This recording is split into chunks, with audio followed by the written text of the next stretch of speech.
नमस्कार, स्वागत है आप सभी का गणेश एस्ट्रो हेल्प में। मैं हूं आपके साथ डॉक्टर दिलीप और हाजिर हूं आपके सामने लेकर ज्योतिष का एक और प्रोग्राम। इसमें हम बात करेंगे सूर्य के राशि परिवर्तन की और शुक्र के राशि परिवर्तन की। इससे पहले कि मैं आपकी राशि के बारे में बताऊं, मैं बता देना चाहता हूं कि दोनों के दोनों ग्रह कुछ अच्छी स्थिति में जा रहे हैं। शुक्र जो कि नीच के थे, नीच का ग्रह बहुत अच्छा नहीं माना जाता है, वो अपने मूल त्रिकोण राशि में आ रहे हैं। उनकी नीच की राशि कन्या है, उससे वो अपने तुला राशि में आ रहे हैं जो कि उनकी मूल त्रिकोण राशि है। और मूल त्रिकोण राशि एक ऑस्पिशियस राशि मानी जाती है, शुभ राशि मानी जाती है। ठीक इसी तरह सूर्य भी अपनी नीच की राशि में थे वो तुला में थे, और तुला से नेक्स्ट जो राशि है वृश्चिक में आ रहे हैं। वो उनके मित्र की राशि है, मंगल की राशि है, जल राशि है और सूर्य का तत्व अग्नि है, पर उनके मित्र की राशि है। ठीक इसी तरह जो तुला है वो वायु राशि है और शुक्र का जो तत्व है वो जल है, पर वो उनकी मूल त्रिकोण राशि है और वो उसमें अच्छा करते हैं। तो अगर हम आपके चार्ट को देखें तो देखिए इस तरह से आपका गोचर जो कुंडली है वो ऐसी है। गोचर कुंडली से मेरा मतलब है फिलहाल जो ग्रह चल रहे हैं। एक आपकी जन्म कुंडली है जिसमें आपका प्रारब्ध लिखा है, जो हम सुनते हैं ना कि चाणक्य ने कहा और पराशर जी ने कहा, श्री जो एक योगी रहे, उनका नाम याद नहीं आ रहा मुझे, उन्होंने कहा कि व्यक्ति जब ही जन्म लेता है उस समय ही जन्म लेता है जब जो तारे नक्षत्र की स्थिति उसके कर्मों के अनुसार होती है। तो वो जो जिस कुंडली की बात करें वो आपकी जन्म कुंडली है, प्रारब्ध तो उसी में लिखा है।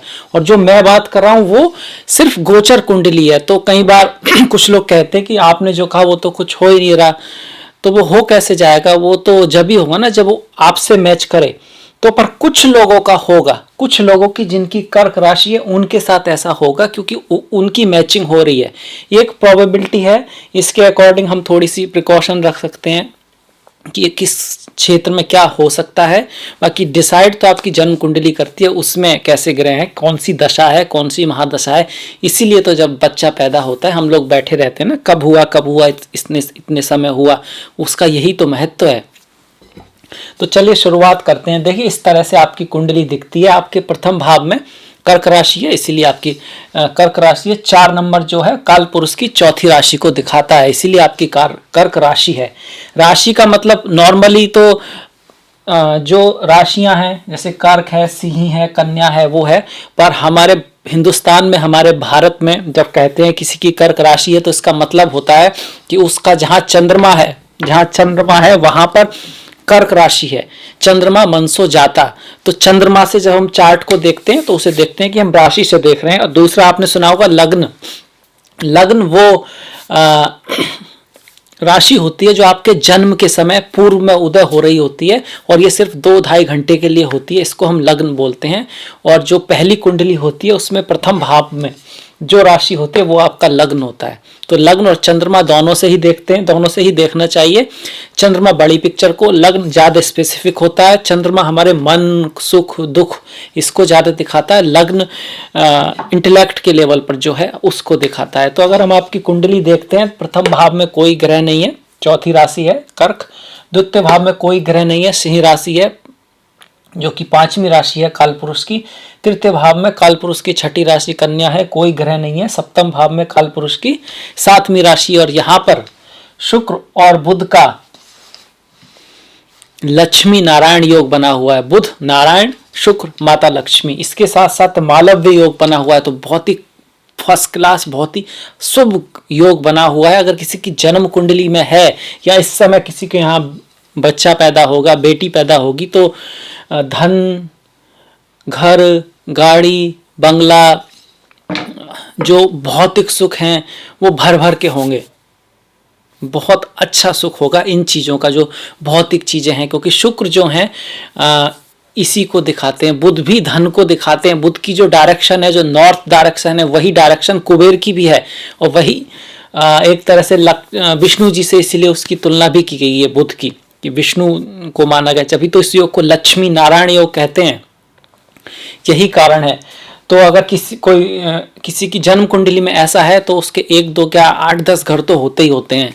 अगर ना हो तो हो जाते हैं, किस्मत उसको देती है और वो मेहनत भी करता है। याद रखिए, कर्म प्रधान विश्व रचिराखा, होइए वही जो राम रचिराखा, जो दस कहिए ताफल चाखा। मतलब ये नहीं है कि होता है तो अपने आप हो, जादू की तरह होता है। हाँ, उन्हें थोड़ा सा जब अच्छी कुंडली होती है तो थोड़ा सही टाइम पर सही जगह पर होते हैं, पर मेहनत तो करते हैं, बिना करे किसी को नहीं मिलता। पहला जो करा है उसके बावजूद भी आज भी करना ही होगा। कंपनी चलाएंगे, बिजनेस करेंगे, सर्विस करेंगे, कुछ तो करेंगे, वहां भी करना ही होगा, बिना करे नहीं होने वाला। बढ़ना तो होगा लक्ष्य की तरफ, गोल तो आपका होना होगा। कुंडली कैसी भी हो, कुंडली कैसी भी हो, आप देख लीजिए कि हमारे पुराने भारत में, ये कहता ही रहता हूँ मैं, हमेशा ही कहता हूँ कि हमारी जो बच्चियां थी, हमारी जो बहनें थी, जो माताएं थी, उनको पढ़ाते लिखाते कम थे, तो काम तो बहुत दूर की बात है, तो वो कहाँ कर पाती थी, चाहे उनकी कुंडली में कैसा भी योग हो। आप कोई एक की बात नहीं कर रहा मैं, नॉर्मली कितनी डॉक्टर बन पाती थी, कितनी प्लेन उड़ा पाती थी, और अब कितना अंतर आ गया। क्यों? कुंडलियां तो लगभग वैसी ही हैं, क्योंकि अब वो उड़ रही हैं। अब उन्होंने प्रयत्न करना शुरू किया है, अब उन्होंने उड़ान भरी है, तो उड़ान तो आपको भरनी पड़ेगी और उसके लिए मेहनत जरूरी है। तो इसके साथ आगे बढ़ते हैं हम। पंचम भाव में आपकी वृश्चिक राशि है और सूर्य और केतु एक साथ बैठे हुए हैं। छठे भाव में धनु राशि है, कोई ग्रह नहीं है। सप्तम भाव में गुरु और शनि एक साथ बैठे हुए हैं। यहाँ पर भी शनि जो है शश नाम का महापुरुष योग बनाकर बैठे हुए हैं।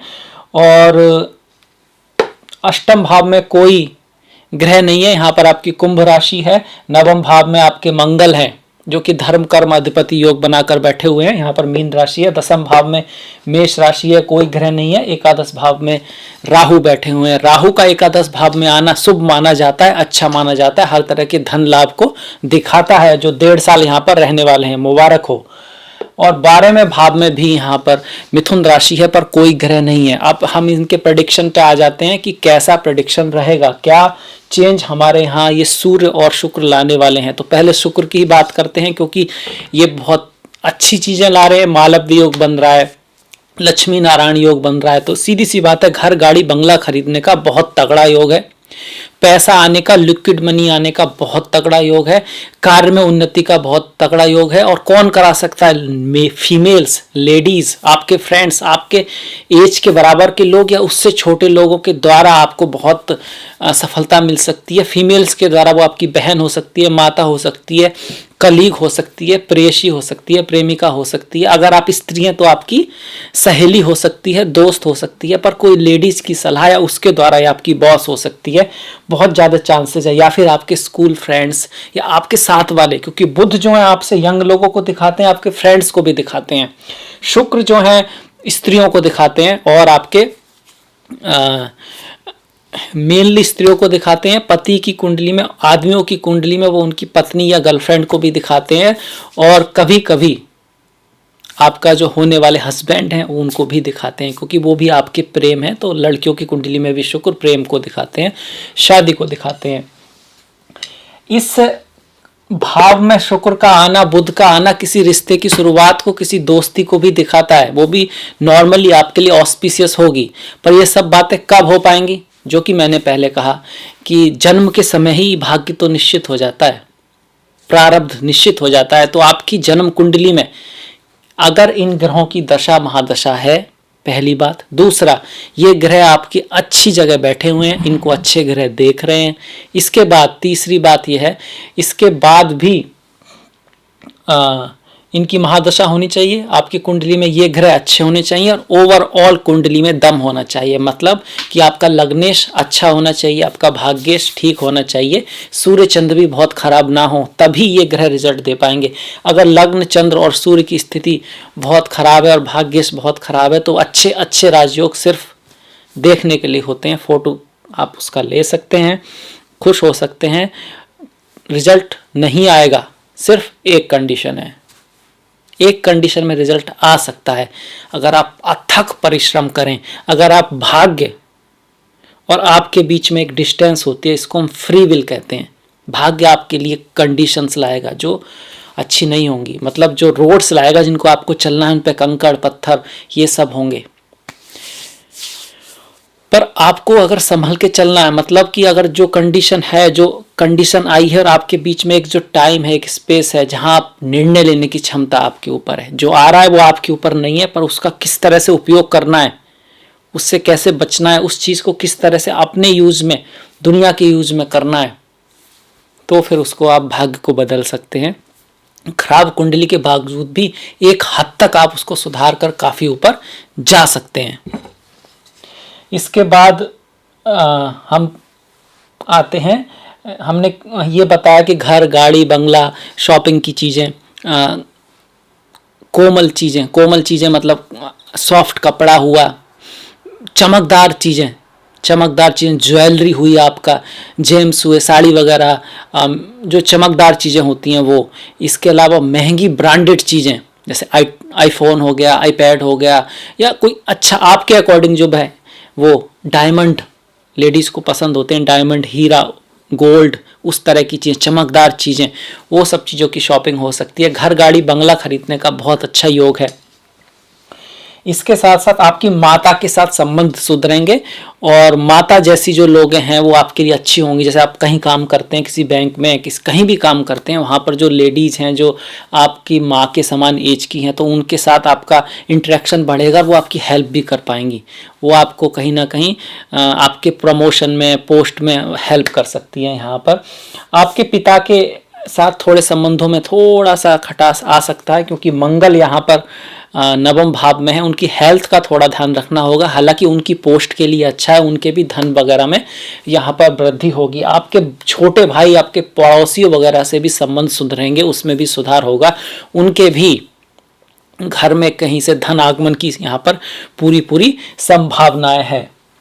अगर हम बात करें सूर्य और केतु की, देखिए सूर्य केतु वैसे तो ग्रहण योग है, पर उसका ज़्यादा रिजल्ट, जो थोड़ा खराब रिजल्ट है, वो जब केतु से सूर्य 5 डिग्री इधर या 5 डिग्री उधर होंगे तब होगा, मतलब 5 दिसंबर से करीब 15 तक। उससे पहले ये इतना बुरा नहीं है, क्योंकि सूर्य अपनी नीच की राशि से मित्र की राशि में आ रहे हैं, पंचम राशि में आ रहे हैं, ये फिर भी बेटर कंडीशन है। आप पहले से जो समय आ रहा है उसमें थोड़ा थोड़ा सुधार ही होगा, अपने आप को क्रिएटिव फील करेंगे, अपने आप को एनर्जेटिक फील करेंगे, अचानक से कुछ लाभ होने की भी यहाँ पर संभावना बनती है। धन भाव का स्वामी पंचम में आ रहा है, वाणी से लाभ होगा, क्रिएटिविटी से लाभ होगा, फैमिली से सपोर्ट मिलेगा, और अगर आपने कोई चीज़ में इन्वेस्ट कर रखा है किसी चीज़ में, तो उसमें भी आपको उसका कह सकते हैं कि रिजल्ट अच्छा मिल सकता है। पर ये 5 तारीख से लेकर 15 तक थोड़ा मामला टफ रहेगा। ऐसे में अपने बॉस से, गुरु से, पिता से थोड़ा संभल के रहें, मतलब उनकी किसी भी बात को मान लें। अगर वो कुछ ऐसा कहते भी हैं तो कुछ मिसअंडरस्टैंडिंग पैदा ना होने दें,